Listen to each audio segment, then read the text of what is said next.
This is Scott the Fix-It Guy. Our goal with our videos is to empower you to be able to do the repairs on your own and save a whole lot of money and also get that great feeling of having fixed it by yourself. Today we have an LG washing machine that won't drain. It has the OE error. So we're going to be pulling out the detergent drawer first. We got it unplugged. We're going to use a standard head screwdriver to pry off this spring clamp on the door boot. Pull that all the way off. And then we're going to just peel this door boot off of its metal rim, kind of push it in toward the middle. On a lot of these models, you can just tilt the machine back and do this whole thing from underneath. But since this one was on a pedestal, it made a little bit more sense to do it the traditional way, which is to remove the top panel and then to remove the front panel. So I'm just taking out the screws that hold on the door lock.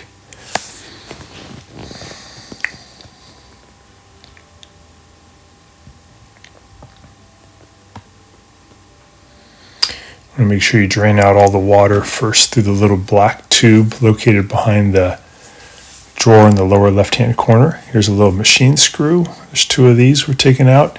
They have finer threads and they don't have a pointy tip, so that's just to help you remember where they go when you do the reinstall. And take out these two longer screws that are stainless steel to resist the detergent. These are right in front of right behind the detergent drawer. Get those two out. And we're going to pull this door back. You want to use a standard head screwdriver just to get that door back. That's where that little black tube is that you can use to drain out all the water.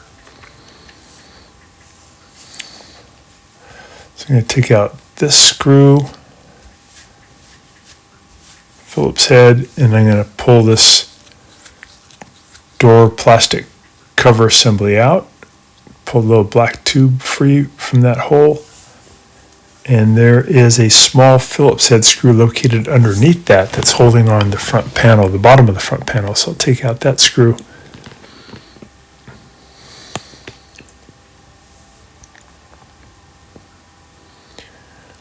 Just make sure it's unplugged.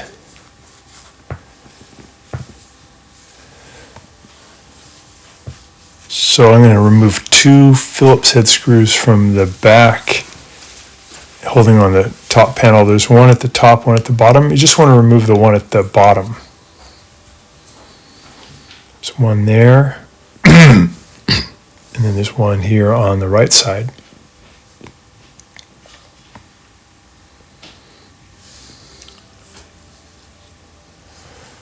And then we want to get the top panel off. Sometimes it's kind of hard to get these things to budge. They might have been there for years and years. So I'm going to just gently pry up with my standard head screwdriver on the edges here to kind of break it loose.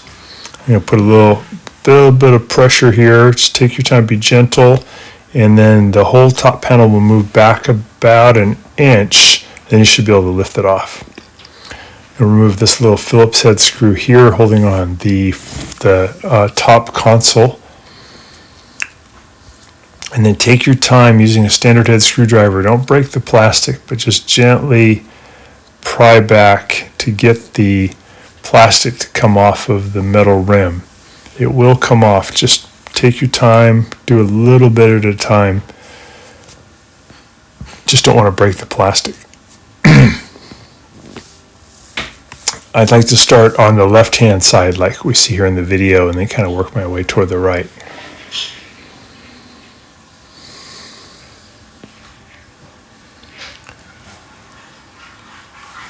Has little plastic tabs that they will come loose. Just takes a little bit of force.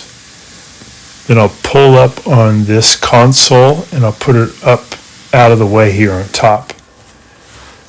Then I have 4 Phillips head screws I need to remove that are holding on the top of the front panel. These look different too. They have a hexagonal shape for a 1/4 inch driver for removal. So to help you remember. Actually, I guess there's 5 of them, 3 here and then 2 on the other side. And once those are off, we should be able to hinge the front panel back toward us at an angle. And then it's pretty easy to remove it off of. There's 3 little clips at the bottom that you just lift it off of.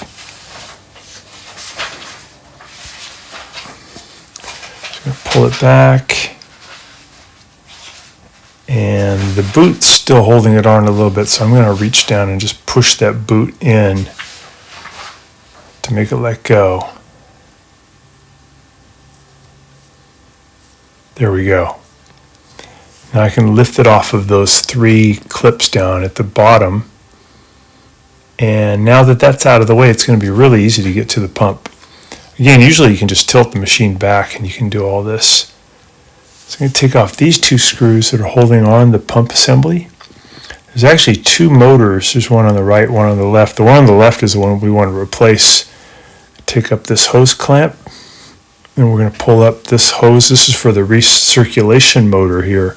This one's doing fine. We're just disconnecting its power though, so we can get the whole assembly out. Make sure you don't replace that one because it's probably fine. It's the one on the left that's the drain motor.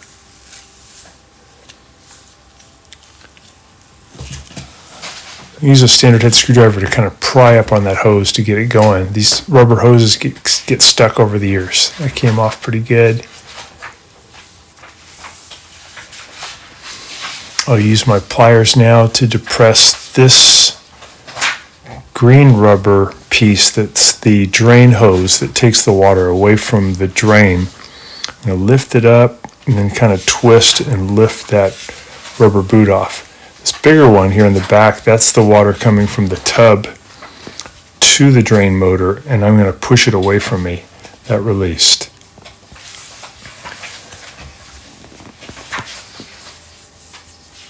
So I'll lift up now, I'll twist on this green one, and I have all the hoses off.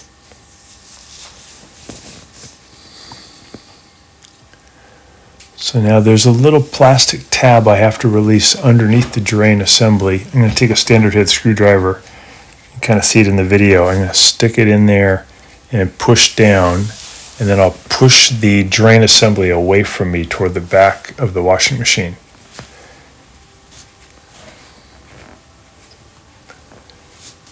There we go. And there's that little tab right there. Push down. Okay, now I'm going to lift the whole thing out of the washing machine by going a little bit to the right where there's more room to get it out.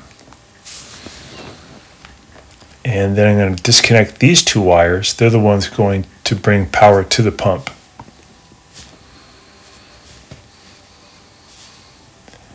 Here is the part number. We'll put a link in the description below.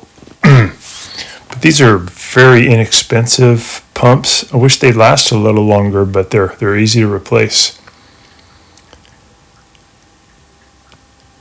So I'm kind of looking at the alignment. I noticed that both of these pumps are up at about 45 degrees in relation to the pump housing or the coin trap housing. So I have to remember that when I put on the new one. I'm going to take out the 3 Phillips head screws that are holding it on. And then I'll kind of wiggle it out toward me to get the old pump off.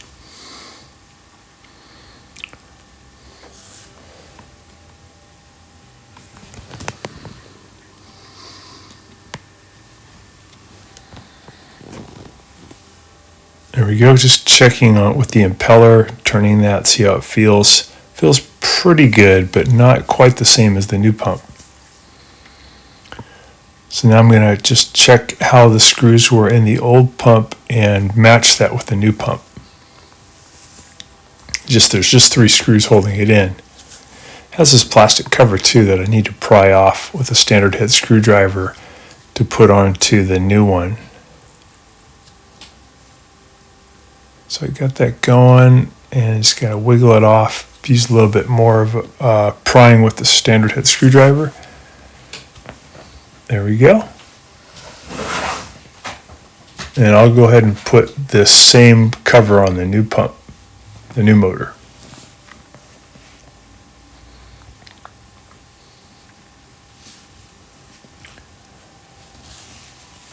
So push it all the way on, clicks into place. And now I can put this new pump onto the pump assembly. So I want to get that 45-degree angle going up toward like 10:30 on a clock. I want to make sure I get all this junk out of here where the pump sits. Sometimes you'll find some sand in there. So I'm going to line it up. I can see where the old screws used to go. And kind of wiggle it in, and then I'll tighten it with the Phillips head screwdriver. You don't want to do it too tight because you can strip out the plastic.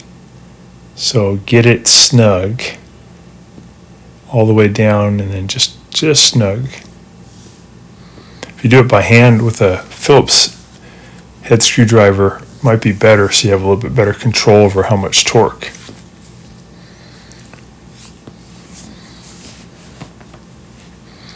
There we go. So there's the correct relation of the pump to the pump housing up at about 45 degrees on both sides. That looks correct. Looks good. So I'm going to go ahead and put these two wires on the pump. It doesn't matter which way they go. There's no polarity issue. Just make sure they're on there really snug. That's bringing power to the pump.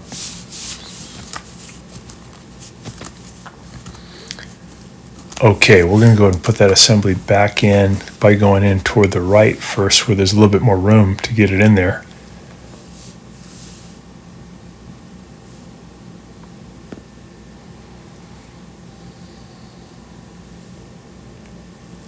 But this is the little drain hose. I'm putting it back through its hole. I'm going to work the wire out of the way up over the coin trap opening. There we go. There's a little place for that wire. Okay, now I'm going to fit the bottom of that coin trap housing back into that slot, that white slot at the bottom.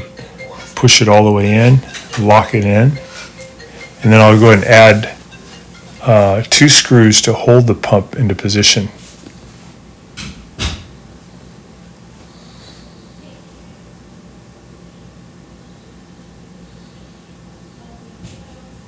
There we go.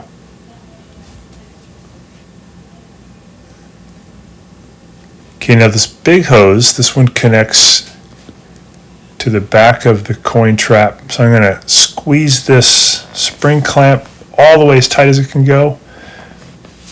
And then I'm going to get the rubber opening back up over the plastic part of the coin trap. I'm going to wiggle it, make sure it's seating correctly. You could even lubricate the inside of that rubber with some liquid detergent first. It makes it even easier.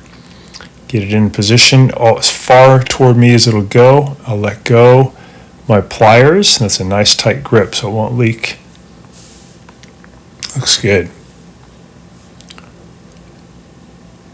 So I'm going to put on the green one now.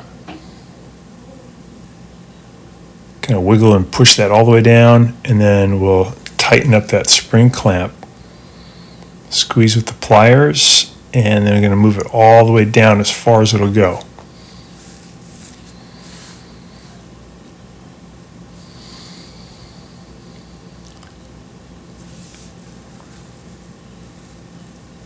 There we go.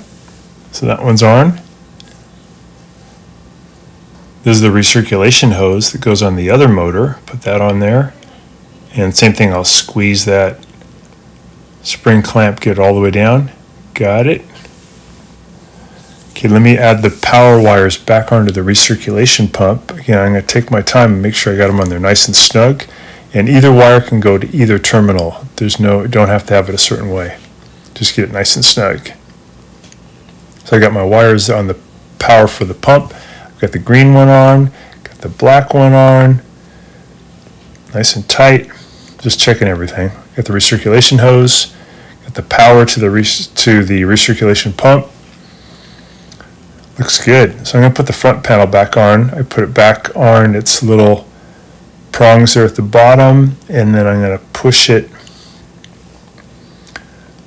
shut, line everything up, and then I'll add those 5 screws in that hold the top of the panel.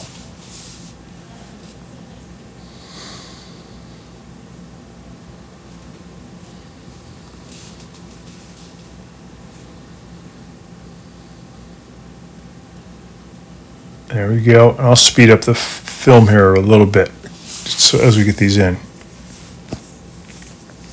Remember, these have like a hexagonal top to them, and there's 5 of them that have the same appearance.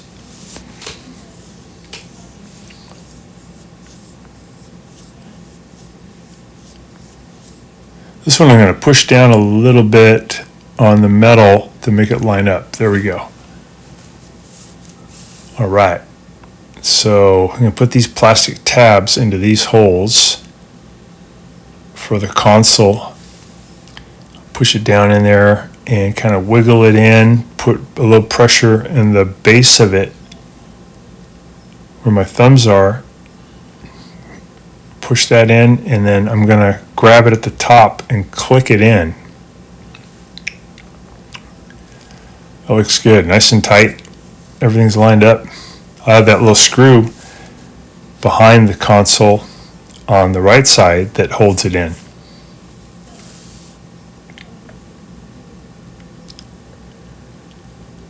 There we go. So these are those longer stainless steel screws that are holding in the console underneath the detergent drawer. They're longer, and they have a kind of aggressive thread pattern because they're going into plastic.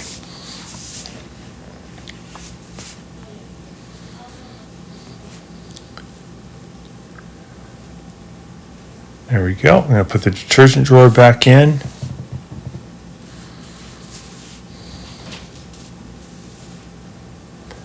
And these are the machine screws. They have the finer thread. I put those back in.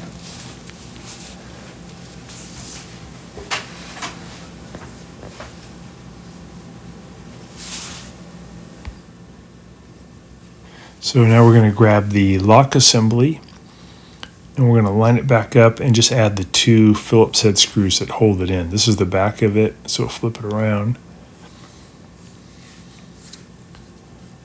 There's the opening, that's the front. We'll line that up.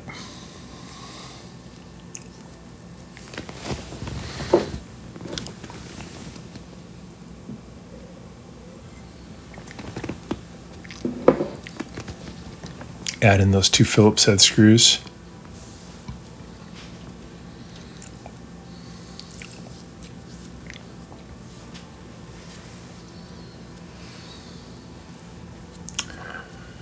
There we go. Now we're just going to take this boot and get it back over the metal rim, and it should just take you a couple minutes to do this. You just use 2 hands, and I'm going to push up over the rim and just work it around inch by inch. You do want to make sure it's all the way on there for the full circumference all the way around.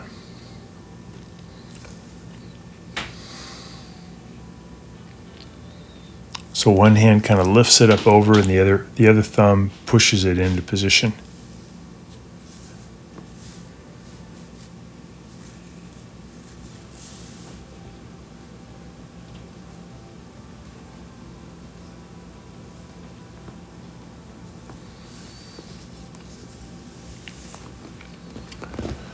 I did have a video portion here of how we put the big spring clamp back on, but I can't find it, so I'll just kind of describe it when we get to that part.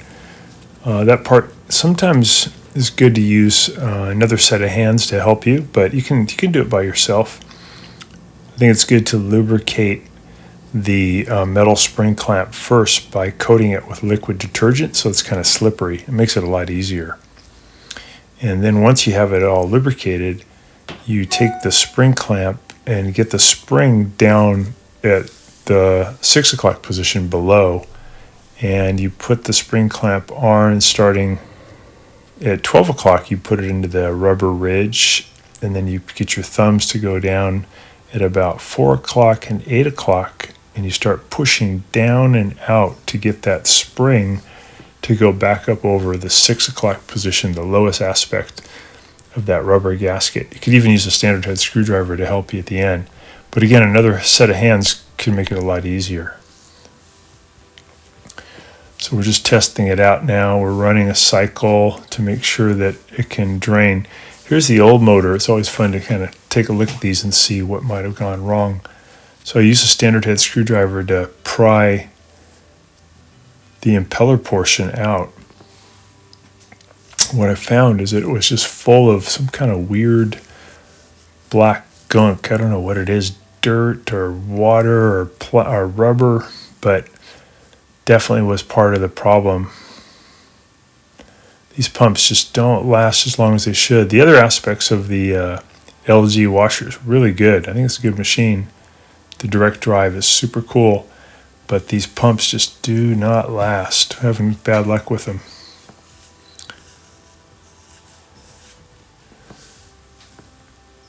I think washing clothes with a lot of sand in it, though, is definitely a problem for these pumps. So I would always watch out for that.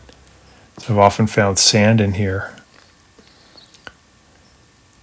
So we're just doing a little more reassembly. We're putting that bottom Phillips head screw back in that holds the bottom of the front panel on. I'm going to take the plastic piece here and feed the hose through that hole. And we'll get this thing back in.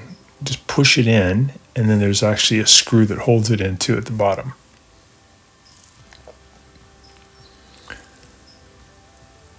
So we tested this, we filled it up with water and then set it to spin, and it drained really good, really fast.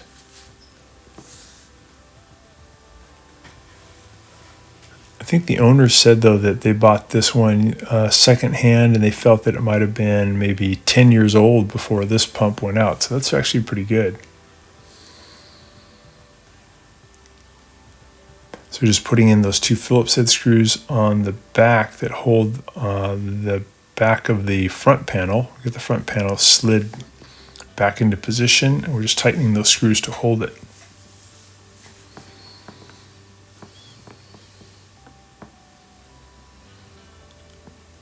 And it's doing the spin and drain, and we are done. So thanks so much for watching. Thanks so much for watching our video. We really appreciate your support. And when you get a chance, please press the subscribe button below so you can be subscribed, and also the notification bell so we can send you more videos about appliance repair. Please also give us a thumbs up if you enjoyed the video. If you really liked the video and it really helped you, please press this new applaud button and you can show your support and also get a nice clapping hands for your video. Thanks again.